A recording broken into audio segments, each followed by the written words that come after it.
Welcome to BNEWS Weekly. I'm Phil Gallagher, along with BNEWS reporters Robert Parris, Sonia Rollins, Elizabeth Fuller, Gretchen Carey with the community calendar, Peter Brown with the weather, and Anthony Matos with sports. Thank you for joining us. Following some lively public hearing debate regarding the proposed affordable housing project Windview Heights 2, the Select Board voted 2-1-1 in a failed motion for a letter of support for the project. Board member Joe Morandi was absent. The board had kept the most recent public hearing open from January 9th to January 12th so they could receive input from the Housing Partnership. The Housing Partnership recognized the need for affordable and senior housing in Burlington, however found issues with the public transportation and walkability at the proposed location in the Mountain Road area. The Housing Partnership voted 5-0-1 in approval of the project. This proposal that we have in front of us tonight, it's consistent with the findings, goals, and objectives of the recently completed housing needs assessment of just 6 months ago. I think it will create opportunities for a number of seniors in town who would like to downsize, at the same time creating an opportunity for younger families to get a foothold here in Burlington. So I would support the letter of support to DHCD for this development. If it's an opportunity to add senior affordable housing, I would much rather see something like that as opposed to something that we know is imminently going to go there, regardless. I mean, you don't buy land to do nothing with it. I'm sure the developer is going to do something with that land one way or the other. And as Mike said, who knows what it could be. But that doesn't change that property needs access. And I understand people in the neighborhood being upset. I would be too. So I'm also leaning toward approving this as well, approving a letter of support. We do need senior housing and affordable housing, but this is the wrong place for it. I think it would set a really bad precedent if we start shoehorning these type of developments into the top of cliffs on tops of neighborhoods. Nothing against the developer. I would try and do the same thing, but it's just the wrong place for it. I also recognize the need that, that we need more diverse housing stock. I won't even say that it's necessarily affordable housing. I get 6 units isn't the world, but it's more diverse stock, right? So when we look at the town, we see single-family homes of moderate to small size being absolutely demolished for 3,000 plus square foot homes. And our housing stock is becoming that of, we're shoving apartments into these pockets and corners, and then we're building these giant houses. What kind of a community does that build? And so, I'm talking out of both sides of my mouth. It's good, it's bad. It's good, it's bad. And I don't think that that's fair. The board made it clear that it recognized the need for more affordable and senior housing in Burlington.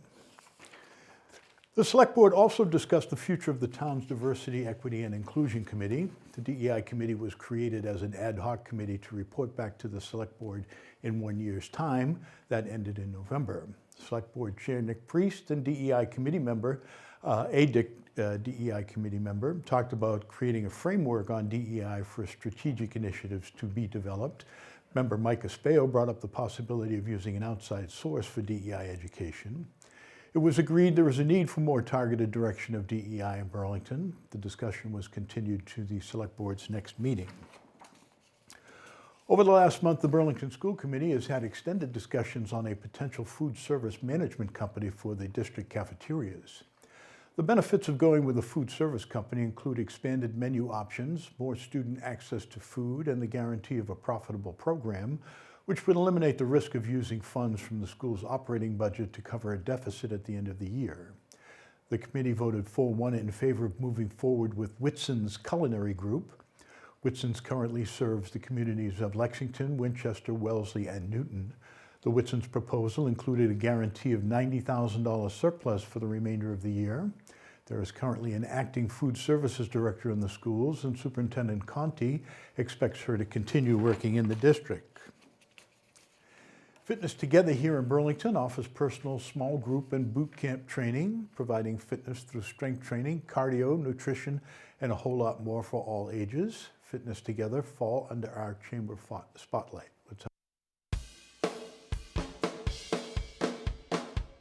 Hi, everybody. Sonia Rollins here for Chamber Spotlight. We're excited to be here today. Normally, we're talking food, but today we're talking fitness. I'm here with Brendan Stapleton, owner, operator of Fitness Together Burlington.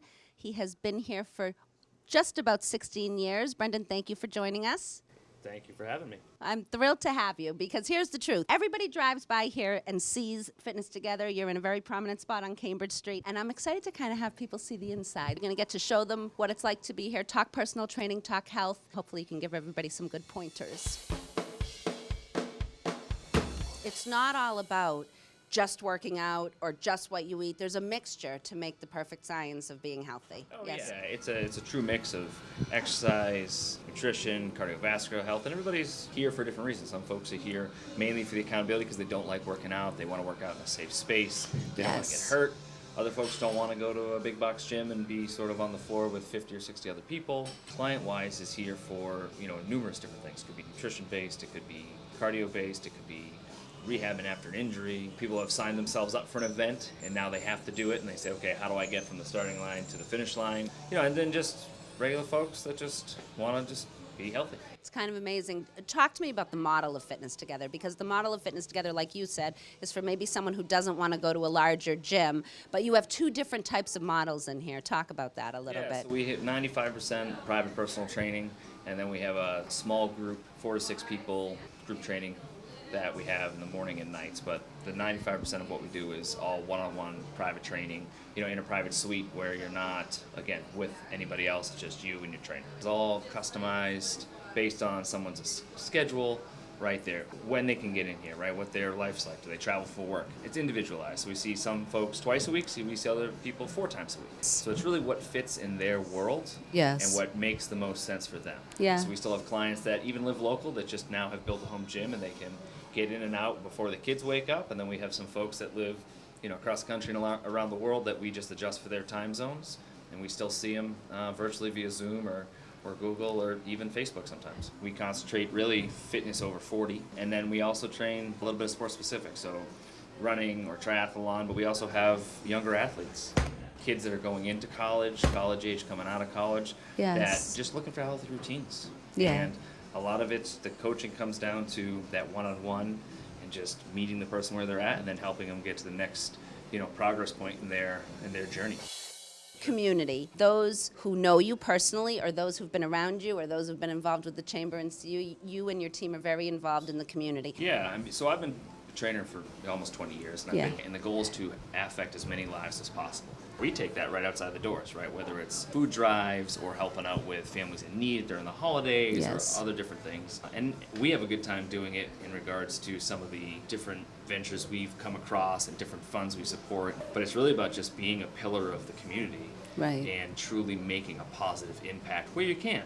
Yeah. Right? Do what you can, when you can, for as long as you can. And our goal is always to bring people together, right? Sometimes people don't want to go to a big box gym because they may be the lone wolf of their, community. They don't really know anybody. Yeah. Right? So when people come here, we want the clients to be introduced to each other.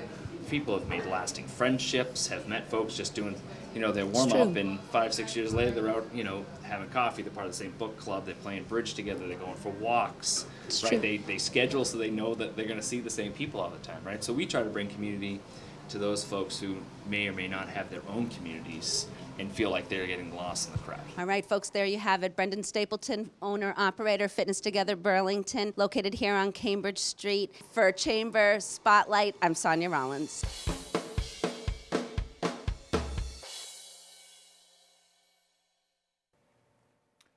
The Board of Health has voted to establish the town's first community public health and scientific faculty. The idea is to have about 100 volunteers to answer health questions, speak to groups, and educate the community on health needs. Those of the scientific community, elected officials, and people with special backgrounds will be courted to become part of the faculty. The Board of Health has an application on the Board of Health website and will be sending letters out to the public health and scientific members of the community to recruit quality trainers and speakers to the endeavor. The Burlington-based charitable organization HELPIS is holding its 3rd annual Teddy Bear Drive. BNEWS reporter Elizabeth Fuller caught up with Teddy Bear Drive organizers for more. The 3rd annual Teddy Bear Drive benefiting HELPIS is underway. We're asking everyone to donate new teddy bears. These teddy bears will go to children who are fighting serious illness or homelessness. It's one of my favorite times of year. See all the teddy bears, all the people coming in, supporting us and the kids. It's just a really heartwarming, powerful thing for us. HELPIS connects people in need with people and organizations that want to help. I got the idea to start the teddy bear drive when I met Joyce, who's the founder of HELPIS. I met Joyce because I was just so inspired by her heart and how many people she helped. And it was Joyce's idea to start the teddy bear drive because so many physicians and people in the community would reach out to her asking her for teddy bears. When Joyce mentioned the idea, we jumped on it right away. That comfort of having someone to hold and to love was so powerful for me that I can't imagine how a kid who is fighting cancer or doesn't know where they're going to sleep that night, this little teddy bear to call their own is a tremendous sense of comfort. Right now, our teddy bear counts at 240 teddy bears. We are looking to collect 1,000 teddy bears by February 9th. You can get them at Target.com, on Amazon.com. You can ship them to our office at 202 Cambridge Street in Burlington. We also have the Little House of Kindness right outside our office. It's a little wooden house that you can drop your bears in. Or if you would just like to make a donation, you can Venmo me. It's at Lori Glantz. Or you can feel free to come into our office, make a donation in cash or check. We'd appreciate anything that you could help us out with. Remember, your kindness is powerful. For BNews, I'm Elizabeth Fuller. The 10th annual wine tasting and charity auction to benefit people helping people is taking place at Cafe Escadrille on Sunday, February 26th. People Helping People, the umbrella organization for the Burlington Food Pantry, serves around 550 people in Burlington a year. This event has become a Burlington tradition. The tasting takes place in the ballroom with numerous and exquisite appetizers, I can tell you from personal experience. There will be live and silent auctions for many Burlington restaurants and tickets to Boston sporting events. Only 200 tickets will be sold and are on sale now at the Escadrille, at your local Spencer Cleaners, and at a whole bunch of flowers. Tickets can also be purchased by contacting Janet Sullivan at sullivanfh@comcast.net or calling 781-244-9519. Burlington High School students, staff, and judges were all on hand for the 2023 Poetry Out Loud Finals at the Fogelberg Auditorium. BNews reporter Robert Paris spoke with some of the poets and the 2023 BHS Poet Laureate. On January 25th, Burlington High School held their 17th annual Poetry Out Loud Finals in the Fogelberg Auditorium. It's something that we as an English department love and value a ton. It really emphasizes a lot of the skills that we teach, but also it brings poetry to students. It helps them connect with language, and just getting to see students who you don't necessarily always see in like the academic competitions up on stage is pretty amazing. So each student in the classroom, they memorize a poem and they work on that with their English teacher. But the semifinalists, they use the poem that they had prepared with their English teacher, but then they have to choose one that is new to them and memorize it, and they don't have a lot of that time or assistance to guide them through that. So it's a lot of independent work, and a lot of hard, close reading and practicing. So they do a ton of preparation for it. Senior Alama Dierzak was pronounced this year's Poetry Out Loud 2022-2023 winner. Well, I've always loved poetry. I'm the co-president of the Poetry Club, so I have a lot of experience with poetry, and all I have to say is, compared to what I did in freshman year and the stage fright that I had, I've come a long way. I'm definitely happy that I won today. We had a chance to speak with some of the runners-up who participated in this year's finals. I liked the Poetry Out Loud finals. At first it was a bit nerve-wracking, but after I got up there on the stage, I felt, a sense of peace. I claimed my space. I think it was fine. It was great, actually. I really liked it. I would do it again. Definitely, I had to put in a lot of preparations to get my poems where I need them to be to perform. Like definitely a lot of days like looking at it, also like practicing reciting to my mom and like other stuff like that. And even though today I was definitely very nervous, I found a way to execute it on the stage in a way that I'm proud of. It's really nervous going in front of everyone, but once I get through the first couple of lines, I feel like I start to like get back in my comfort zone. It's more about just kind of getting all the words down, trying not to mess up, and I think that all the finalists were really amazing, and I think that everybody had their strengths and weaknesses, and it was a fun experience. Which one of these can I fully understand the meaning of and get a kind of message that I like out of? Because when you can do that, you can kind of understand how you want to speak and deliver the poem to get the meaning that you're looking for out of it. Mrs. Janovitz hopes that this will give students an opportunity to get more engaged with the meaning of poetry. I was so proud of them, but it's really hard to get up here. And I know they were nervous, and they did such an amazing job. And now, having a couple conversations with them, they feel more connected to poetry. They're excited about it, so it's great. From the Fogelberg Auditorium, I'm Robert Paris for BNEWS Weekly. Burlington High School students showed off their talents at the Coffee House concert in the BHS cafeteria. BNews student reporter Juliana McGrain was there and has this report.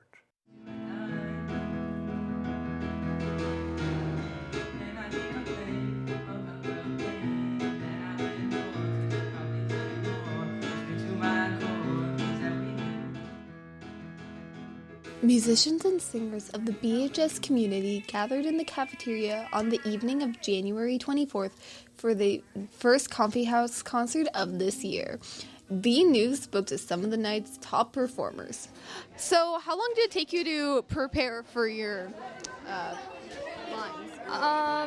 I mean, I just started listening to the song like a month ago, just for fun, and then it got in my head, and then I don't know, it just kind of easily got in my head. Yeah, no, you were great, Thank personally. you. Like, you're a soprano, right? Yeah, sort of. Well, it was the one song I had stuck in my head all day. So I was like, yeah, maybe I should just sing it right in front of the audience. Would you want to do any other Coffee House concerts throughout the year? I mean, yeah. So is this your first time doing a joint number, like with 2 or more people? Yes, it was for me. Yeah. Was it hard finding like a song and time to rehearse? The song idea was The song easy. idea is the reason that we had the group, but finding time to rehearse was a struggle. The MCs for the evening spoke on their first time experiencing hosting the concert. Okay, Sky, Sienna, you were tonight's MCs, correct? Correct. We were. Was this your first Coffee House concert, or have you guys been MCing for a while? This is our first one. Stay tuned to BCAT's education channel to see the Coffee House concert in its entirety. For BNews Weekly, I'm Juliana McGrain.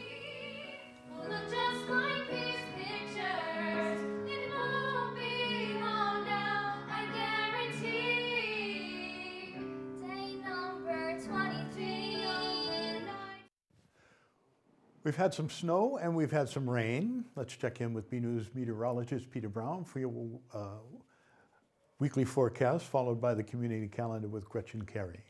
Well, hello everyone. This is Peter Brown with your weather for the next 7 days. Here we are heading in towards the very end of January. As we start our period on Friday, we're going to be seeing temperatures pretty far down into the 30s, so not too far from where they should be this time of the year, but much cooler than it's been as of late. Temperatures, again, just about in the low 30s, really chilly out there, kind of breezy. And as we get in towards the end of our period next Thursday, we should be seeing temperatures again at this time of the year in the upper 30s.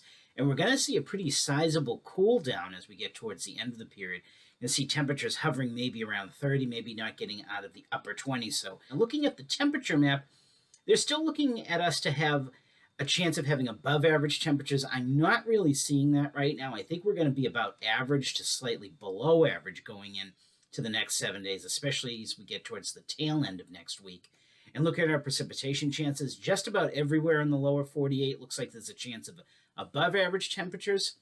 Now, that doesn't mean that we're going to be seeing a ton of snow here in the Burlington area. It looks like, again, because of the lack of any real Arctic air out there, it looks like we're going to be mostly precipitation in the form of very chilly rain again.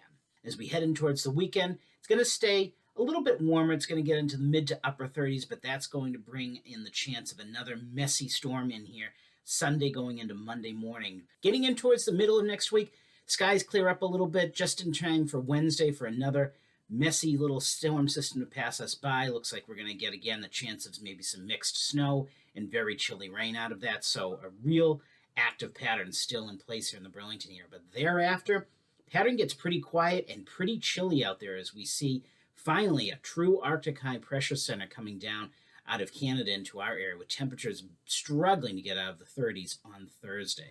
So everyone, get out there, enjoy the weather, and have a great week. It's flu season. You're probably planning to get your kids their flu shots, but remember to get yours too.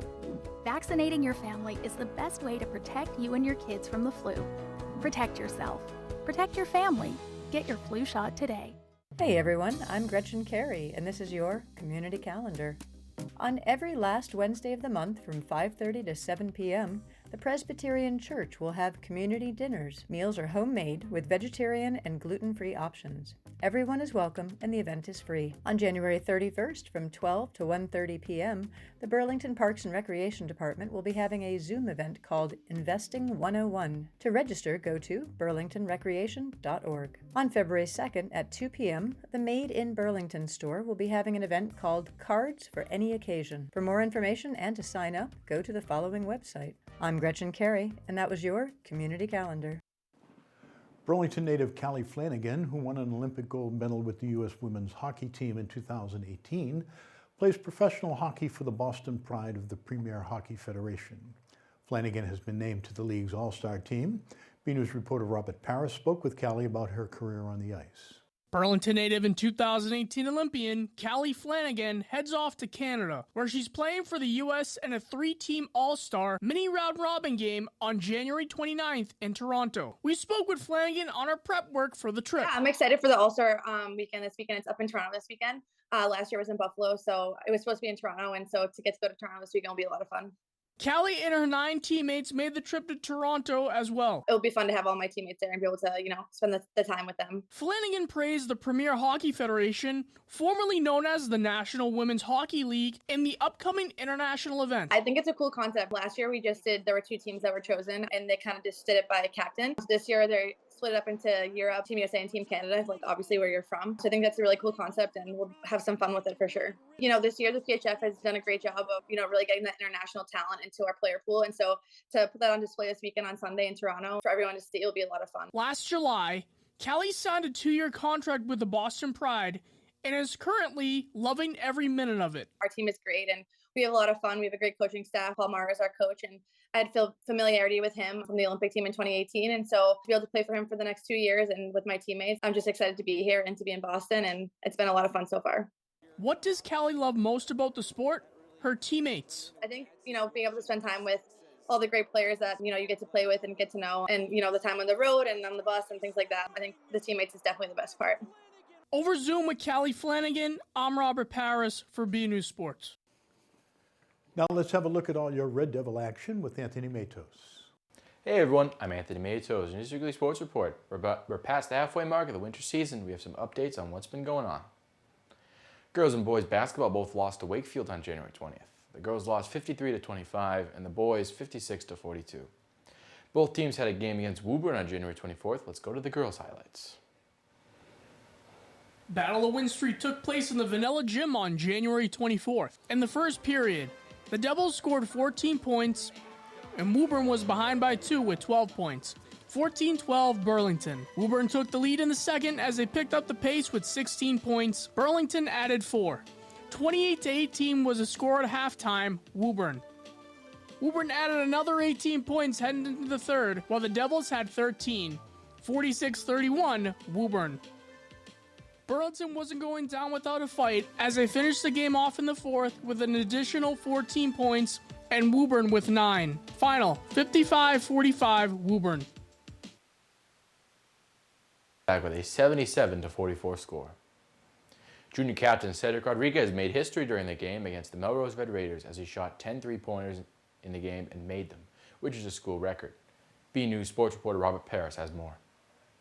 It was a big night for junior Cedric Rodriguez as he made 10 three-pointers in the game against the Melrose Red Raiders. Head coach Phil Connors said the record was previously held by Mark Melanson, class of 2012. He's a great shooter, and it was actually funny. We were talking with Coach Melanson the other day, and we shoot so many threes that we said, oh, I wonder what the in-game record is. He goes, oh, my brother has it.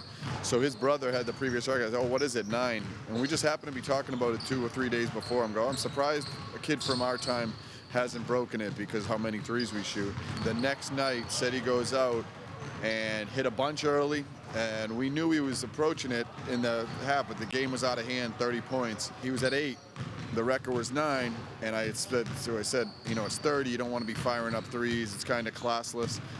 So I spoke to him in the huddle. I said, I'm going to give you one more at the beginning of the fourth. You can take one more shot. If you make it, we'll give you a chance to break it. And he ended up getting the 10. As for Cedric, he was happy he had the opportunity to surpass Mr. Melanson's record. It was an honor to break that record. It hasn't been broken in a couple of years, so to have that record now that I hold, it's amazing. When you have all the fans watching you, especially my parents, my dad, always just cheering me on, it's an amazing feeling. From the Vanilla Gym, I'm Robert Paris for BNEWS Sports.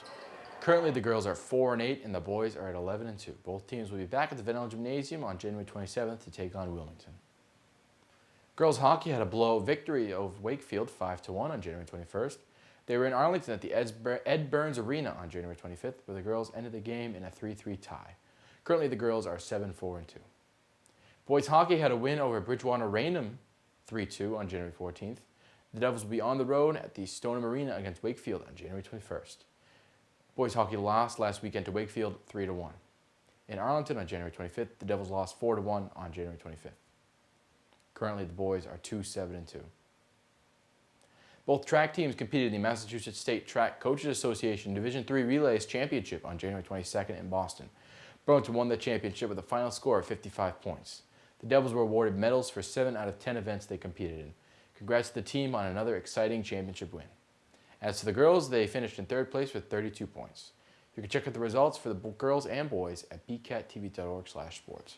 The girls team is now 3-1 overall, and the boys remain undefeated at 4-0. Both are back at the track at New Balance on January 26th against Wilmington. Burlington Wrestling competed against 16 of the schools during the Coulter-Abley Mid-Season Classic in Connecticut on January 21st. The Devils came in 16th place out of 19th with 103 points. For full list of results, go to bcattv.org/sports. Burlington was back at home on January 25th for a meet against Wakefield, where the team lost 53-24. Currently, the Devils are 6-9. Red Devils swimming lost to Haverhill on January 24th, 91-71, finishing the season at 2-5. The Devils are competing in the league meet scheduled for February 2nd at Bentley College. Lady Devils, 3-1 overall, are on a roll with their 3rd win of the season, 138-132 over Melrose on January 20th. Burlington will face Woburn Memorial High School on January 26th at BHS. Red Devils Gymnastics stands at 3-0 this season, and their meet against Braintree, Newton North, and Lowell was canceled on January 23rd. They'll have their final home meet of the season on February 3rd. On February 3rd, we'll be live streaming Red Devils Gymnastics meet at 7 p.m. inside the BHS Rubber Gym. You can catch it on the BCAT TV Facebook page. That's all for now. I'm Anthony Matos. Back to you guys in the studio. Another week, another photo to highlight. This week's photo was sent in to us by Wendy Geist and was taken with Bird Buddy, a smart technology bird feeder. The feeder has a camera that notifies homeowners of bird visitors, captures their photos, and organizes them in a beautiful collection. It looks like a lady cardinal. Thanks for the photo, Wendy. We'd like to see your photos. They could be of your outdoor activities, family and pets, the weather, sights around town, friends, or anything else you'd like to share. Email your photos to bcat@bcattv.org with the subject line Photo of the Week. And that's it from the news desk here at BNEWS Weekly. I'm Phil Gallagher, along with Robert Paris, Elizabeth Fuller, Juliana McGrain, Sonia Rollins, Peter Brown, and Gretchen Carey. Anthony Matos, thank you for joining us.